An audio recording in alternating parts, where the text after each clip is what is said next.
In the past, my master sounded really muddy and undefined from poor use of limiting, and never really got that loud compared to similar songs. By the end of this video, if you too are suffering from similar problems with your masters, I hope we can get close to the sound you're looking for. So today I want to talk you through 4 limiters and their features, and then we'll compare them to see if we can get a clear winner at the end. So on this first track, we have the stock Ableton limiter, then we have limiter 6, then we have KHS limiter, and then we have Frontier. So the thing about all these is that they're all free, aside from the Ableton one because you have to buy the software in order to get it. But I'm trying to show you that you can get great results with a free piece of software. So I've got a song here that's pasted onto all these tracks. It's just an instrumental, and then we're going to see which limiter sounds the best, and we're going to see if we can boost stupid amounts of limiting and just see which one starts to fail first. So I'll play this section of the song with no effects on it, aside from some compression on the master, just so you can hear what it sounds like, and then we're going to add the limiters in.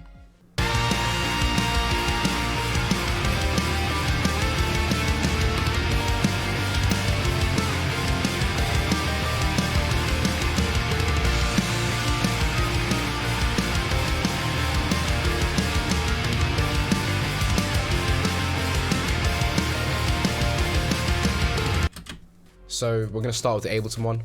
It has 3 controls that you'd really want to worry about. So it has input gain, so you can boost into the limiter. Then we have a ceiling, so you can either bring your ceiling down to shave peaks off, or you can boost into the limiter to try and get some loudness. Then we have release here, so it's usually on auto, but we can adjust it manually as well. If we take the stock Ableton limiter and we're just going to just boost until it starts to create weird noises.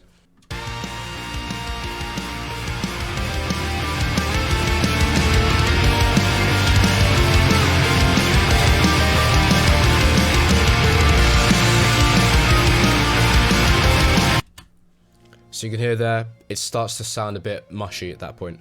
I think we're doing -6 roughly gain reduction, let's see. Yeah, about -6. Let's see if we can play with the release and see if we can get a nicer result. I think if we go for a low release, that might give us a bit more clarity.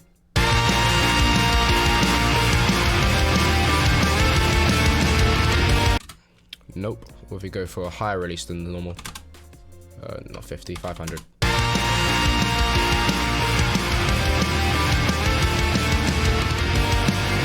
So that's a bit less distorted, but it's a bit more pumpy. So with this one, you've kind of got to balance those. And let's just see what kind of loudness we're getting out of that.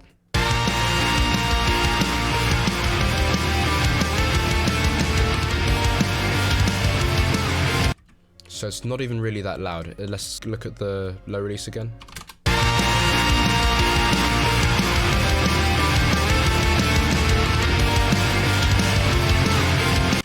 Yeah, so we're getting a lot of kind of distortion, artifacts. It doesn't really sound that great, and it's not even that loud. So this one's not great. So next we're looking at limiter 6. This one has a bunch of parameters we can play with. It has a compressor. You can either go into the limiter or the other way around. So I'm going to turn that off for now because we don't need to use a compressor. And it's also got a clipper at the end, and we'll talk about that after. So we'll do exactly the same thing. We'll just boost it. I think on the Ableton one I did, 16 dB. So we'll boost it by about the same and just see what we can get. Just using default settings. Let me just turn that on. Only goes up to 12. So let's bring in an extra 4 dB beforehand.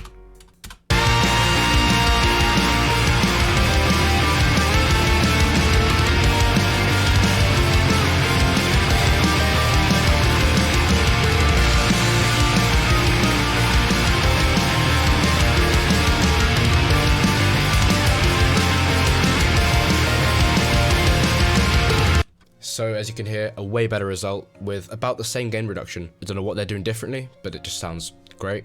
We can change this to soft clipping, or not soft clipping, soft limiting, which will let some of the peaks through, but it might sound a bit more transparent. Let's check this out.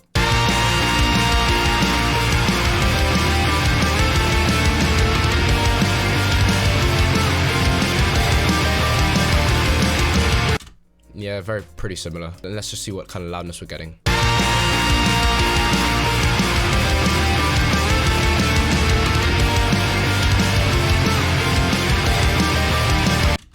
So we're getting about 2 LUFS higher with a more transparent result. Sounds better, it sounds louder. This is way better than the Ableton one so far. Right, next we've got KHS limiter. This comes with like that big KHS pack, and we'll see if we can do the same amount of limiting, same result as before. So do the same amount of limiting as before, let's see what happens.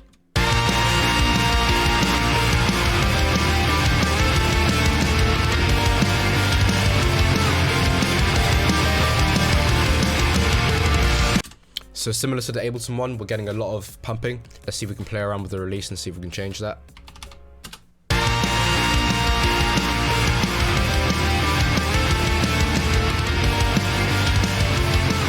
So I really like what it's doing with the transients. The transients sound really punchy, but the tail of the sounds are pumping a lot. Let's even go much lower release, something stupid low.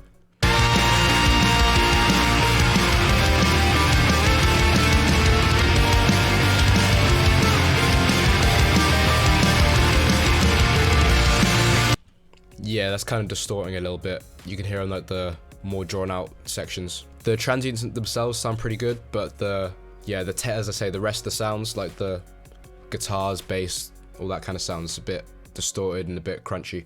And let's just see what kind of loudness we're getting out of this one.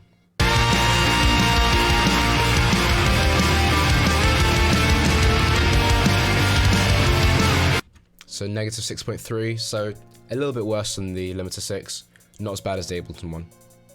And lastly, we've got Frontier limiter. So this one's kind of interesting because it has a bunch of different weird settings that we don't see on the other ones, like different time, like release times. It's got some soft clipping in it, and it's also got some automatic gain, like compensation. So what we'll do is, instead of messing with the threshold here, we'll just set that 0 dB, and then we'll just boost beforehand. So we'll boost it by 16 dB as before, and we'll see what happens.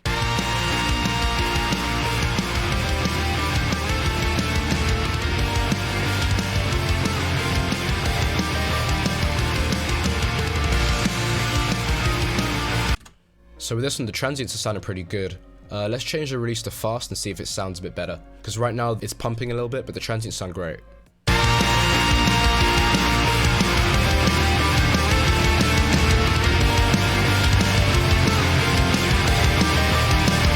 Yeah, so that snare, especially that snare transient, sounds great. But the rest of the sound is a little bit pumpy. And I think there's a touch of distortion, but not as much as the other ones. So let's check out how much loudness we're getting.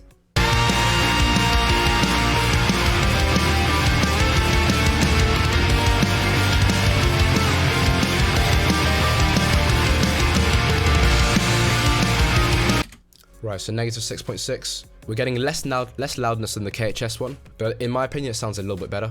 So now we'll just do a back-to-back test of the settings we've got now of all of them, and we'll just see which one sounds best. So Ableton.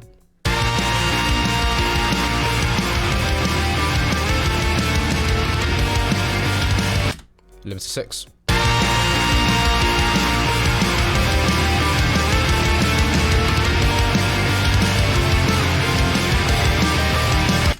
KHS.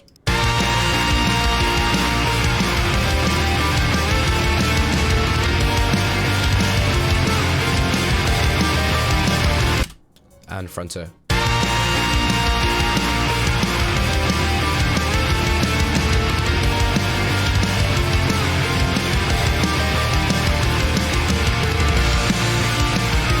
So I think what makes Frontier sound great, even though it's not as loud as Limiter 6, what makes it sound great is this clipping here.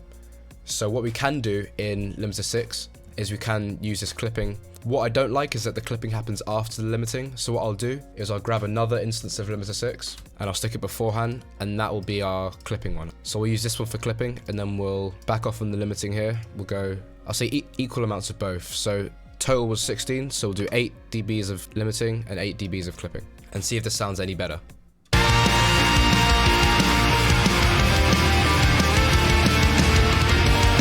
It's not actually hitting the clipping algorithm yet, so let's turn the gain up, and then we'll turn the gain down here just to try and balance them out.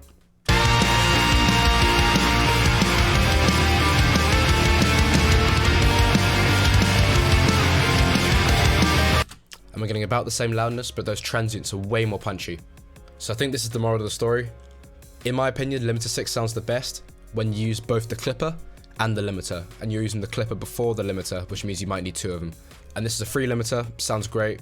I think Frontier, this one was also great, but it wasn't getting as much loudness and it was pumping a little bit compared to Limiter 6. So I think for the most transparent mix, Limiter 6 was the winner.